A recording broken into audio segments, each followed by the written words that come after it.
Welcome. So today's video will be on the finality of my Camino, and I haven't blogged on it because it has been so much to digest, and it has been so difficult for me to articulate all that I lived for 30 days in northern Spain. When I first got back, I went to go see my spiritual leader, who was a Catholic nun, and she's amazing. And so she helped me, break down my experience, because it has been so profound and it has been so life-changing for me that I've had to have her sort of guide me, and I've to understand several things, and she helped me understand the day that I was going to die, and I was going to the first day, and I'll explain that later, but she has helped me to be able to understand certain things, and as time has passed, I have been able to sort of digest everything and all that I have lived, and every day I digest more, because it was just so intense, and it was just so powerful, and it was just so magnificent and life-changing, and I have forever been changed. I have forever been changed. And so the Camino is very interesting, because the Camino, everybody that was in the Camino felt drawn to it, okay? So they felt a need in their inner knowing, in their soul, and in their being, that they needed to be there. And as I mentioned in my other videos about the Camino, is that, I didn't know about the Camino. And, I had an assistant principal in high school when I was a high school principal, and I'm very spiritual. And so I tried as best as I could, without breaking any laws in terms of religion or anything like that, really try to incorporate my spirituality in it. And my very close-knit circle knew that I was very, very spiritual, and they knew what my gifts were.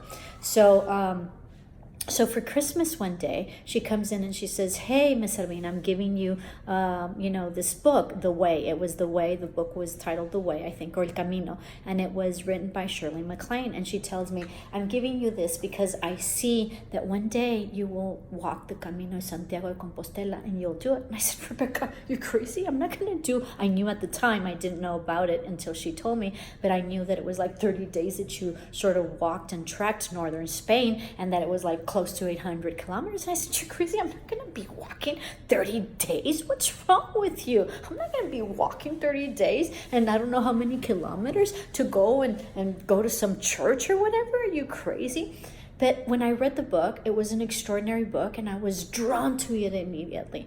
So at that point forward, I felt a calling to El Camino. I felt that I needed to go. I also felt that it was necessary for my spiritual growth and my spiritual being, and I really wanted to level up spiritually, and I knew that this would help me. I didn't know how, and very interesting, because I was very worried when I left, which is kind of silly, but I was nonetheless, that I didn't, when I was leaving, what really worried me the most is that I'd get lost, that I wouldn't be safe.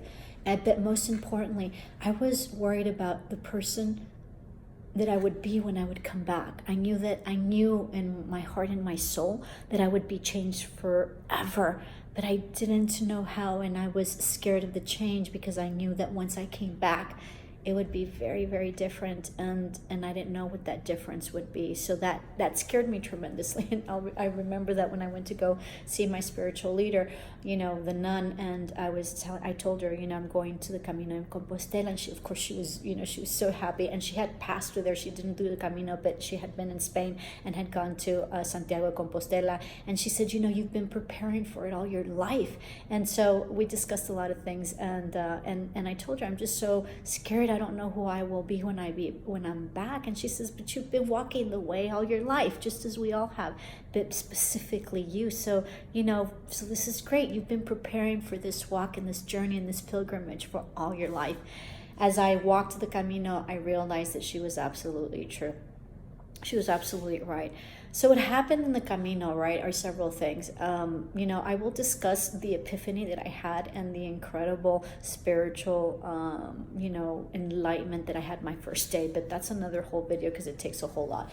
But really, in the end, the Camino, principally about the Camino is that, you have these arrows exactly like this, right? And then this is sort of the shell. And so you have these arrows that are painted, okay? As you get closer to the Camino Santiago, the arrows are more prevalent and they're actually like traffic signs. But before that, there's like an arrow like in a wooden fence, and then there's like another arrow like in this big boulder, or there's like an arrow on the floor, and you have to be very vigilant about knowing where the arrow is because they're the ones that show you the way of the Camino. So what I found, and I was alone, okay, and even though it was necessary, now I realize that it was necessary for me to do the trek alone. I complained a lot about it, and I shouldn't have, but I complained while I was in the trek about all sorts of things, and I'll discuss that later. But I also complained about how I don't recommend being alone, and I don't recommend going alone, at least not your first day. Although a lot of people make it alone, and it's not based on security reasons in any way. I was very secure. I was very safe. The Spaniards were amazing. I had gentlemen that walked me like 10 kilometers, that walked 10 kilometers with me because they knew that I was alone, so they would take me to the intersection of wherever that I was going, and so it was just beautiful. It was beautiful to see the help and everything that I got. So it's not that sense. What I found very difficult and very trying is, first, that I come from a very large family, so really in the end I've never sort of been alone, so it was important for me to be alone. But that was a huge issue for me, and that was something that I really needed to work out and work through, because in the Camino what you find out really mostly is about yourself. You find out about yourself. You think you know yourself, but you really sort of don't, and you find out a lot of stuff that you didn't know about yourself. And so apparently I don't, even though I'm alone and I'm always kind of a loner, I sort of am never alone. I have a very large family. I have my children. I'm sort of never alone, even though I do a lot of things alone. So I missed home tremendously, and I was very homesick, all the time. And I also didn't realize how American I am, and I am very proud to be American, and that's not a diss in any way. I just thought I was more culturally diverse, and maybe I'm not. I sort of missed our stuff and our abundance in America and the United States. So that was very interesting for me to have experienced, that I sort of missed that our stores, and that the stores are open all the time, and then that you can go get food wherever you want at whatever time, and that they don't close for a siesta, and just a lot of things and a lot of ways of being, right? And I'll discuss that in another video, and I keep saying that, but anyway. So what happened was that I was so I don't recommend being alone, because you get lost, and you eventually get lost. And so when you're lost, and you're very lost, at times, and you're like in the middle of like vineyards, and you don't know which way to go. And even though I have a GPS and I had all sorts of stuff that I really maybe should have used more accurately, and I have my Garmin and all sorts of stuff, very, very high tech, I don't think that I used it fully. You're still sort of alone, and you have to sort of find your way, which is what life is about, right? So in the end, I don't recommend that you go alone, although it is apparently something that's needed. So what happened in the process is that everybody eventually gets lost in the Camino. You always eventually sort of take a wrong turn. You are distracted and miss the arrow, and it's very interesting because you don't know you're lost until you sort of have a little bit of experience, and you realize that you haven't seen any signs, and you haven't seen any arrows, and at that moment you realize that you are completely lost. What is most interesting about that, right, is that it doesn't matter how lost you get, or who started first, or who started last, or when, or how, if you got separated, or if you haven't seen somebody, your community, because you build a community with people that you go with, right? You start seeing them. You start seeing them in the towns. You start seeing them in walks, And so what I realized in the end is that you always end up back in the Camino somehow. It always ends up. You can get lost, but all of a sudden you come back. Or once you realize that you're lost, you start seeking, and you come back to the Camino. So it is a metaphor for life, because in the end, You are guided, and you will end up in your camino, and you will end up where you're supposed to end up, even if you take a wrong turn, and even if you go for a different way. Because if you lose yourself, right, and you take a wrong turn, or you take a different route, or you take a longer route and you don't realize it, in the end everybody ended up in the camino, and in the end we all ended up in our destination, which were the little pueblitos that we had to go in, the little villages that we ended up in northern Spain to be able to sleep.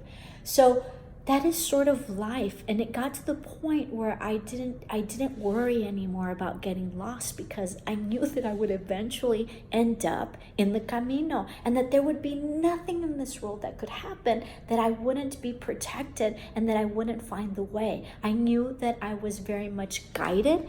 I knew that by spirit, by God, by my angels, by my ancestors, by myself, by my inner knowing, by the signs that are there, by everything, by help that I would be given at certain amounts of points in my journey. When I needed help, I got it. When I needed food, I got it. When I needed water, I got it. When I needed an epiphany, I got it. When I needed a direction, I got it. When I needed somebody to speak to, I got it. I got everything. I was provided in my journey and in my path, everything and anything that I needed. So I started surrendering, right? And stopped worrying about getting lost, because I knew that it didn't matter, and that eventually I would make it to my destination, whatever my destination was for that day, because it changed every single day, as does life.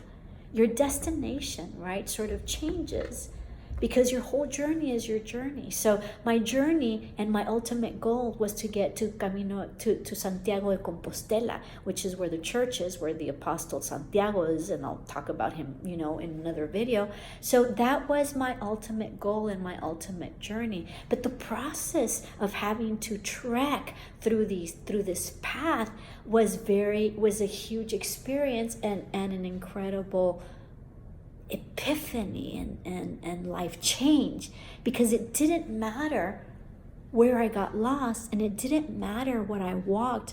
I was eventually going to get to my final destination, and it was the journey and the process and the experience of experiencing the way, the Camino, that got me to my final destination, and taking different routes and ending up in different places. And sort of thinking that I was lost when I really wasn't. It was just maybe a deviation, but eventually I got to where I got to. Really, in the end, just intensified my experience of my journey of the Camino. But not only of the journey of the Camino, but it is truly a metaphor for your life path. Because it doesn't matter what path you take and what route you take, because there's 3 routes to Camino de Compostela. There's the northern way, there's the French way, and there's the Portuguese way.